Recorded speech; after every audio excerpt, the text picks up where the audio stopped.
Welcome back, Jordy Beers.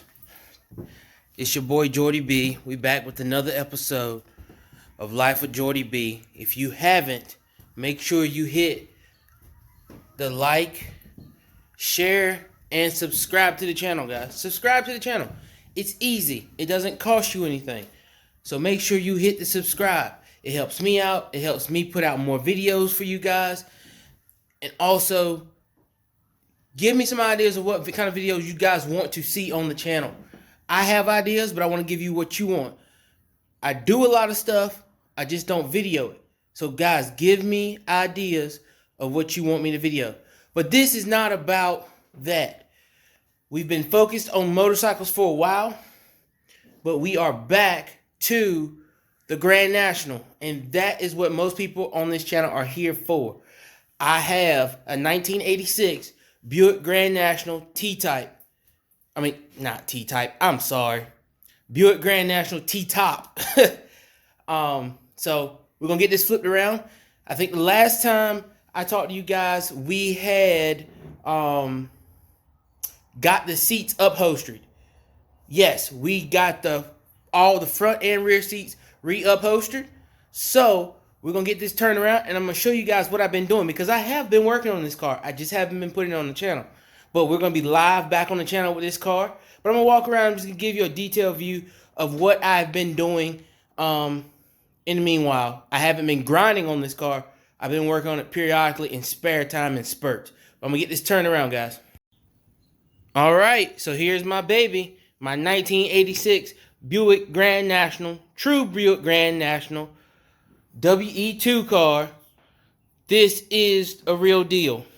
No clone here. As you can see, guys,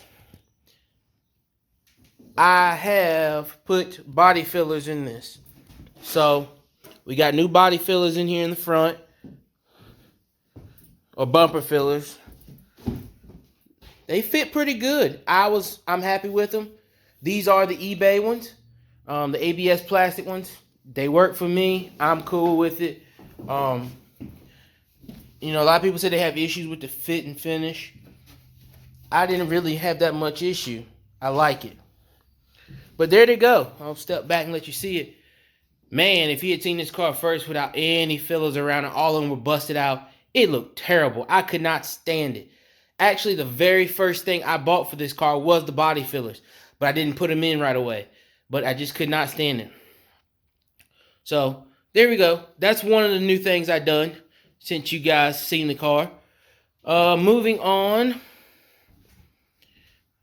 we got rid of the electronic brake system. Yes, I did away with the electronic brake system, and I went manual. I went with a 1 1/4 bore, so it's not hard to push, manual brake system. I did not have to use an adapter at all. It bolted right up. I have done this to about 3 other cars that I have built. It works flawlessly. I think I did it to my S10. I did it to my 77 Nova.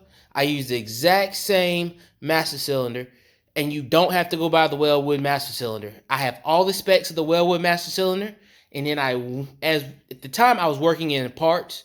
I was a parts manager, and I matched it up exactly with a Chrysler one. Spec for spec, guys. So, not knocking Wellwood, but they're using a Chrysler design to the T and putting their name on it. Maybe better parts inside, but this is a stock replacement for a car that's even heavier than this. I will tell you that. If you guys are interested in doing that swap, it is super simple and super cheap compared to doing a Wellwood setup. And as you can tell, it looks just like a Wellwood setup without Wellwood printed on it. So, long story short, we got that switched over to manual brakes. I love it. I don't have to worry about my brakes going out. I don't have to worry about running vacuum lines or worrying about boost issues, trying to run a brake booster. And for manual brakes, for me, it doesn't bother me.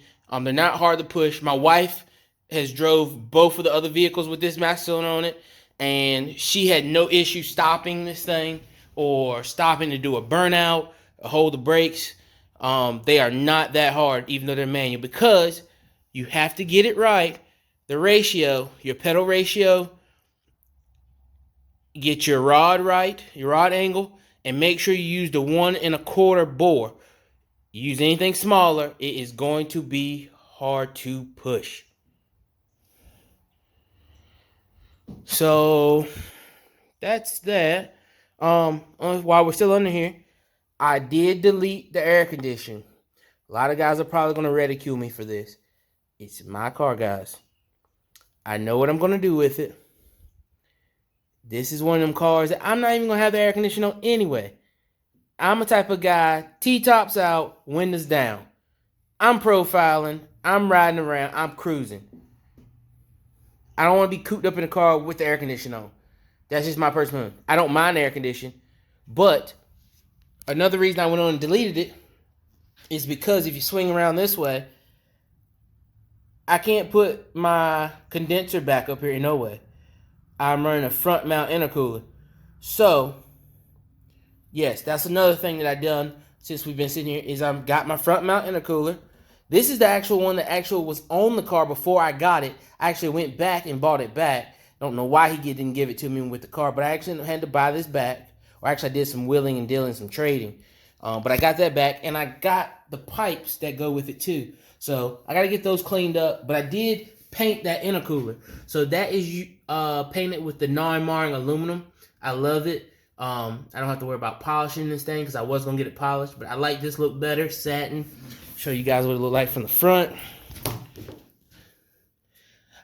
I'm still thinking about maybe pulling it back out and doing like a 6 logo in the center of it just to kind of look cool through there with a stencil. I don't know, but we'll see. But I did delete the air conditioning and I went to just a heater only box. It gives me a lot more room right here to run down pipes, a lot more room to get a motor in there. Let's see what we got here. Oh, it's just a little paint scuff. No big deal. A little dirty. I had it sitting in the carport, guys, before I put it back in the shop. So that's why it's a little dirty right now. But we got the blower back in there. And I'm doing a little something different on the heat. So stay tuned. But that's the new heater box. That fits any G-body, I believe. You can get that from Classic Industries. Anyway, it is pricey. I'm not going to lie. To be fiberglass, it is pricey. But I wanted the extra room because the stock one comes back out to about long here. And it's tight with that downpipe. And being that I'm running a bigger motor in this, will be running a bigger motor in this car. And the head layout is a little different. Still V6 though, guys. It gives me a lot more shot to run a bigger downpipe. So that's another addition I added.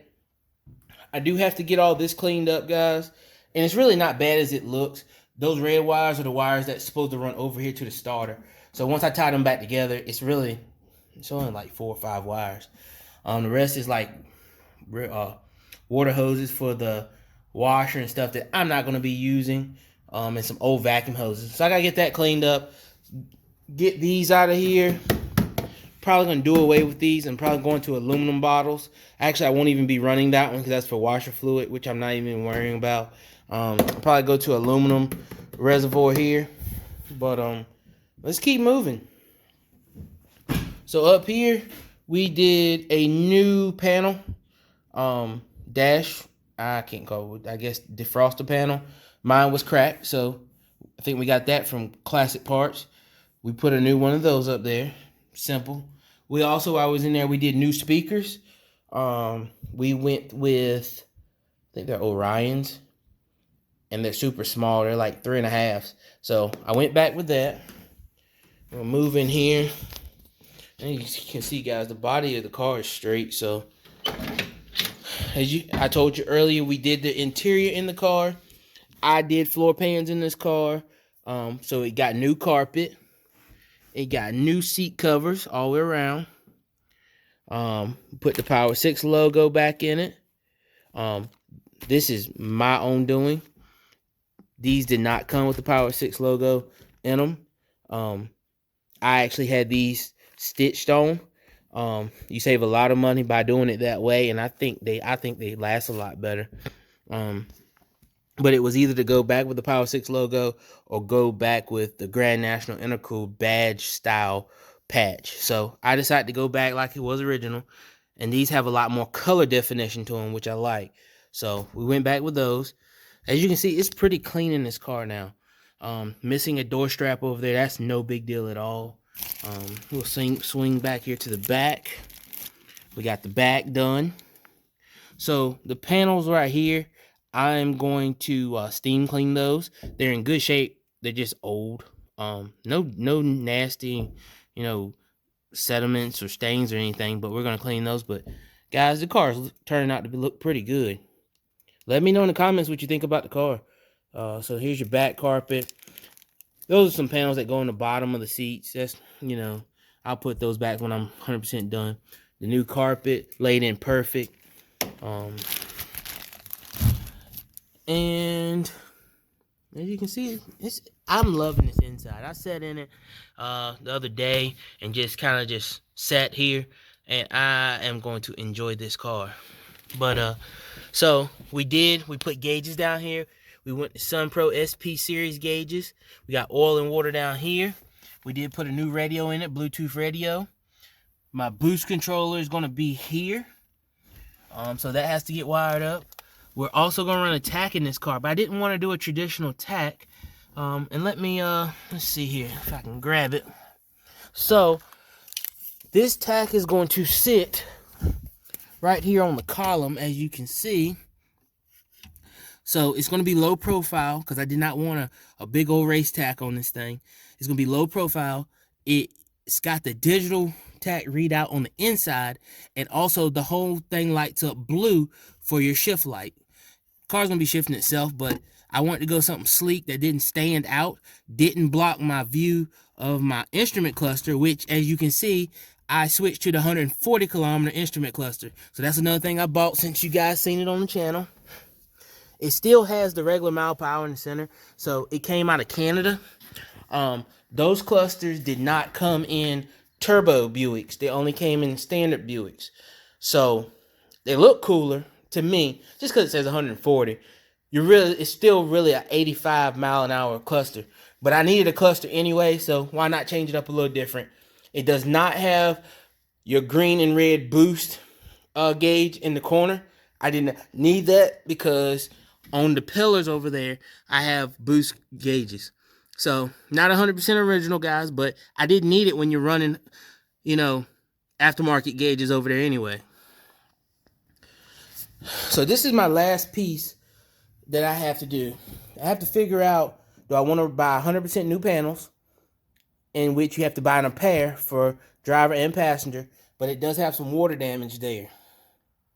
So I got to figure out what I want to do with that. That's no big deal. It actually, like I said, it came up here. And that actually looks like where it was stapled. So it may be possible. I may just take this to the upholstery shop and have them just redo the whole thing. And do both sides to match. The bottoms are good. And of course with this side, missing no strap, that's no big deal to me at all. We just get those ordered later. That's not a priority to me right at now. It's not going to keep me from driving this car. We keep moving on. Oh yeah, let me go back to the doors. So we do have new door sweeps. We got them sitting back here on the back. So we get those in. And it's not this door, but it's the other door. We'll get back around here. All the lights work on this car.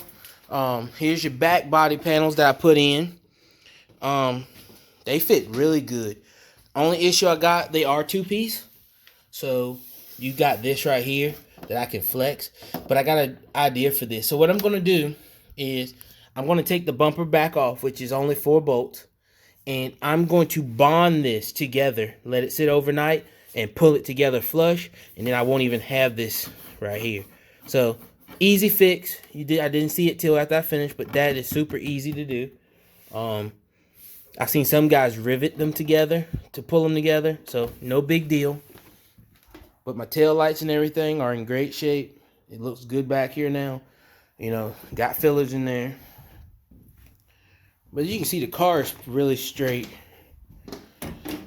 Now move to the driver's side. There's the tack again. That's how I was going to run. I reconditioned the steering wheel. This is painted with the non-marring aluminum paint. That stuff is super good. It doesn't run for some reason. And if I got the can around here, I'll show you guys. That stuff is awesome. I've been using it for everything. But then we have the Sunproof SP gauges up here. We got boost and volts. And also, it will be getting a light up here for my knock sense. So pretty much, if the motor wants to try to knock, it will light up. It'll also be into my engine management system, which will be another video.